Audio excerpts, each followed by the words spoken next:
The villagers of Maryland trembled. Gronk, the seven-headed giant, had returned. His booming roars echoed through the valley, livestock vanishing overnight. Fear gripped the hearts of the villagers, especially young Obi, a farmer known more for his quick wit than his strength. One evening, as Gronk devoured the last of their sheep, Obi stepped forward.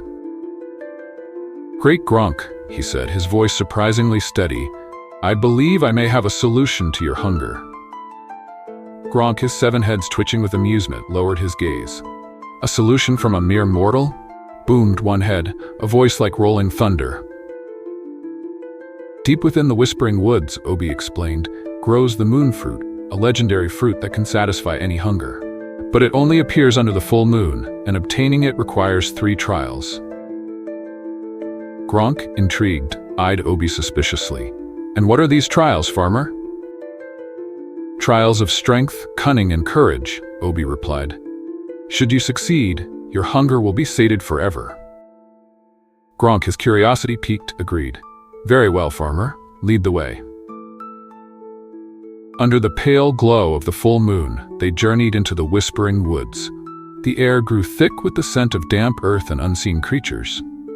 Obi led Gronk to an ancient oak, its gnarled branches reaching towards the sky. "The first trial," Obi announced, "is one of strength. Uproot this very tree."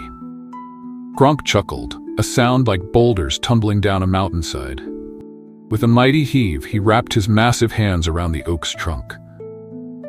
The ground shook as he strained, muscles bulging.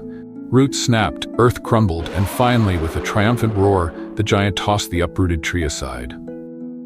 "Impressive," Obi conceded, though his eyes twinkled. "But strength alone is not enough. Now for the trial of riddle solving." He paused, drawing a deep breath. "What walks on 4 legs in the morning, 2 legs at noon, and 3 legs in the evening?" Gronk's 7 heads rumbled in confusion. He pondered, his brows furrowed. "I do not know," he finally admitted, his voice laced with frustration. "It is a human Gronk," Obi explained. "As a baby, we crawl on all 4s. As adults, we walk upright. And in old age, we rely on a cane."